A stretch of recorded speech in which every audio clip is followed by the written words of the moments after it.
Hey guys, welcome back to my channel. তো সকালে সবাইকে গুড মর্নিং জানিয়ে ব্লগটা শুরু করছি। আর সকাল থেকে যেহেতু আজকে ছিল বিপত্তারিণীর আগের দিন, তাই বাড়ি ঘর তো সব মোছামুছি চলছে।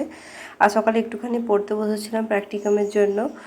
আর তার আগে টিউশন পড়িয়েছি। আমার হাজব্যান্ড পুরো বাড়িটা মুছে দিয়েছে, আমি রান্নাঘর আর এগুলো পুরো পরিষ্কার করছি দুজনে মিলে সমস্ত কিছু। তারপর বোতল টোতল সমস্ত পরিষ্কার করে আমি একদম স্নান করে নিলাম। আর স্নান করে বেরিয়েছি বাইরের দিকে। তো দেখাচ্ছি তোমাদেরকে, প্রচণ্ড বৃষ্টি হচ্ছে। আর আমি এখন যাব পুজো করতে, সেই জন্য পুজো করার জন্য ফুল নিয়ে ওপর দিকে উঠছি। প্রত্যেক দিন বাড়িতে প্রচণ্ড কাজ থাকে, তোমাদেরকে লং ব্লগ দেওয়া হয় না। আমি আমার বেটুকে একটু আদর করেও নিই, যখনই ওপরকে উঠে ওপর থেকে একটু নিচুকে নামি। তো সেই জন্য তোমাদেরকেও একটু দেখিয়ে দিচ্ছি। আর এত কাজের মধ্যেও বৃষ্টি হলে মনটা খুবই ভালো লাগে। দেখো পাতাগুলো কীরকম ভেজা ভেজা হয়ে গেছে, গাছগুলোকে দেখতে আমার দারুণ লাগে। আর বেশি বকবক করবো না, তার আগে পুজো করে নিই, কারণ আমার গনুরও খাওয়ার দেরি হয়ে যাচ্ছে। সেই জন্য পুজো করে নেবো তাড়াতাড়ি। আর তাড়াতাড়ি রান্নাটা সারলে কী হয় বলো তো, আমি প্র্যাকটিক্যালগুলো লিখতে পারি, পড়াশোনায় একটু টাইম দিতে পারি। সারাদিনের কাজের চাপে পড়াশুনো পুরো গাছেই উঠে গেছে বলতে পারো। তো বৃষ্টির দিনে তোমরা কীরকম কাটাও সেটা অবশ্য কমেন্ট করো, তোমাদের কী ভালো লাগে। আমার বৃষ্টির দিনে কিছুই ভালো লাগে না, শুধু মনে হয় চিকেন খাই আর বসে থাকি, বৃষ্টি দেখি, এরকম মনে হয়। কিন্তু চিকেন খেলে আর বসলে তো হবে না, আমার বেটুকেও খেতে দিতে হবে। সেই জন্য বেটুকে আগে খেতে দিলাম, তারপর রান্নাঘরে এলাম। আর তার আগে দেখছি যে বোতলগুলো যেগুলো ধুয়ে রেখেছিলাম সেগুলোতে আগে জল ভরবো না আগে খাবো। তারপর প্রচণ্ড খিদে পেয়ে গেছিলো, যেহেতু বিপত্তারিণী আগের দিন নিলাম, সেই জন্য বাদাম ভাজা দিয়ে মুড়ি খেয়ে নিচ্ছি। আর মুড়ি খেতে খেতে ভাবছি কি তরকারি করা যায়। তারপর পুচকুর মা ফোন করলো আমাকে। চাবি দিচ্ছি, এটা গ্যাস করবো আর তরকারিগুলো উনুনে করবো, কারণ একটু দেরি হয়ে গেছে, তারপর লেখালেখির কাজ করতে হবে। চল দেখতে থাকো। এই জলটাই নেবো, ভাতের জলটাই। এই সোয়াবিনটা আজকে সোয়াবিন করবো আর ভেড়ি পোস্ত, বেগুন ভাজা। কালকে মা আম দিয়েছিল, কাঁচা আম, তো ভাবছি চাটনি করবো, অনেকদিন চাটনি হয়নি। দেখা যাক কতটা কী হয়, তো তোমাদেরকে সবটা দেখাবো, চলো। তারপর সবজি কাটছি, আর আমাদের পুচকি রানী ফোন করেছিল, সেই জন্য পুচকি রানীর সঙ্গেও কথা বলছি। আর বেলা হয়ে গিয়েছিলো যেহেতু, সেই জন্য তাড়াতাড়ি করে সবজিও কাটছি আর ওর সঙ্গে কথাও বলে নিলাম। আর ও তার মেসোকে খুঁজছিল, সেই জন্য তার মেসো এসে কথা বলছে, সবাইকে খুঁজছিল একটু একটু করে। আর এদিকে দেখো আমি সবজিও কাটছি, ওদিকে কথাও চলছে, আর ওদিকে ভাতটা চাপিয়ে দিয়েছি। ভেবেছিলাম উনুনে রান্না করব, কিন্তু উনুনে সব কিছু হতে হতে অনেক দেরি হয়ে যাবে, দুজনের খেতে হবে। আর যেহেতু কালকে বার আছে, সেই জন্য আর উনুন লাতা দেওয়া আছে, তবুও উনুনকে আর গেলাম না। তো ওইখানেই তাড়াতাড়ি করে সমস্ত সবজি কেটে রান্না করা স্টার্ট করে দিলাম।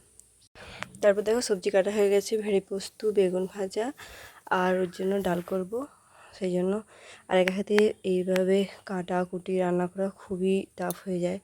মানে এদিকে বাটছি, এদিকে কুটছি, এদিকে রান্না করছি, এদিকে ভাজছি। তো তবুও শুনতে হয় কি তুমি কিছুই করো না, এরকম শুনতে হয় তোমাদের কাউকে। তো শুনতে হয় এটা কি, কমেন্ট করবে অবশ্যই। তারপর দেখো পোস্তটা বেজে দিচ্ছি, কারণ অনেক বেলা হয়ে গিয়েছিলো এগুলো মোছামুছি করার জন্য। আর খিদেও পেয়ে গিয়েছিলো, সেই জন্য সমস্ত কিছু তাড়াতাড়ি করেছিলাম। আর তবুও জল ধরা বাকি ছিল। তারপর আমার হাজব্যান্ড স্নান করতে গিয়েছিলো, আর আমি সঙ্গে সঙ্গে জলগুলোও ভরে নিলাম, কারণ জল ভরতে গেলে আমাদের দুদিকে ভরতে হয়, প্রচণ্ড টাফ সেদিক এদিক। আর যেহেতু বোতল অনেকভাবে ভর্তি রাখতে হয়, কারণ সারাদিন আর জল ভরা হয় না, একবারেই জল ভরা হয়, সেই জন্য অনেক বোতলও থাকে। আর এদিকে রান্না করতে দিয়ে জল ভরা অনেকটাই টাফ হয়ে যায়। আর ওদিকে আমার তরকারিও হয়ে গেছে প্রায়, ভেড়ি পোস্ত হয়েছিল, এটা হচ্ছে সোয়াবিন। আর এটা হচ্ছে ভেড়ি পোস্ত আগে হয়ে গেছিলো, আর ওটা হচ্ছে সোয়াবিন। আর এটা হচ্ছে বেগুন ভাজা। তো ডাল করবো ভেবেছিলাম, কিন্তু ডালটা ওর জন্য করলাম না, কারণ দুজনে খাবো বলে। তারপর দেখো আমার শ্বশুরমশাই দুপুরবেলায় এলো, দিয়ে তিনজনে মিলে খেলাম। তারপর দেখো সন্ধে হয়ে গেছে, সন্ধে টন্ধে দেওয়ার পর বসেছি, বেরিয়ে পড়েছি। আর আমি যাব বাজারে, আর আমার হাজব্যান্ড সেই জন্য আমাকে টুক করে দিলে, এরকম কেয়ারিং কী কী হাজব্যান্ড আছে অবশ্যই বলবে। আর ওয়াইফকে কেয়ারিং করা সত্যিই খুব ভালো ব্যাপার, যেটার জন্য আমার হাজব্যান্ডকে শুনতেও হয়। দেখো আমি আমার হাজব্যান্ডকে বলছি বেরাও, চটচট বেরাও, আর ও বেরিয়ে বসেছে, ফোন ঘাঁটছে। আসলে যাব সবজি ফল বাজার করতে, কালকে সকালের সময় হবে না, সেই জন্য 13 রকমের ফল গুনে গুনে নিয়ে নিলাম। আর ফলের যা বাজার, প্রচণ্ড দাম আমাদের এখানে ফলের দাম, আমাদের মানে দেমাথানি মার্কেটে যদি ফল নিতাম তাহলে এতটা দাম হতো না। আর আমাদের বাজারে এখানে আমদানি কম, সেই জন্য প্রচণ্ড দাম। তারপর দেখো ফল নেওয়া হয়ে গেছে। এবার রাতে এসে ডুরি বানাতে হবে, কারণ সকালে সেরকম একটা টাইম হবে না। তো আমার শ্বশুরমশাই প্রত্যেক বছরই ডুরি বানাতে হেল্প করে দেয়। আর ওরা দুজনে করছে, আর আমিও এই দিক থেকে করে নিচ্ছি তাড়াতাড়ি, কারণ অনেক রাত্রি হয়ে গেছে। আর ওদিকে আমাদের খাওয়ারও বানানো হয়ে গেছে। আর কাদের বাড়িতে এরকম এরকম হেল্প পাও অবশ্যই কমেন্ট করবো। আর বিপত্তারিণীর ব্লগ অবশ্যই তোমরা মানে তোমাদের দেবো, অবশ্যই তোমরা দেখো। তারপরে এরকম ডুরি বানাতে বানাতে প্রায় বেজে গিয়েছিল 10:30টার মতো। তারপর খাওয়া দাওয়া আছে রাত্রিবেলাতে, কারণ সকালবেলাতে আবার তাড়াতাড়ি করে উঠতে হবে। তো বিপত্তারিণীর ব্লগটা তোমরা নেক্সট দিন পাবে। তো তারপর দেখো কি রান্না করেছিলাম, রুটি আর আলু ভাজা করেছিলাম। তো সবাই মিলে খেয়ে নিলাম, খেয়ে দিয়ে তারপর সকালে জলদি জলদি উঠতে হবে, আর অন্যান্য কাজ আছে। তো তোমরা দেখতে থাকো আর সাবস্ক্রাইব করতে থাকো। টাটা, সবাই ভালো থেকো।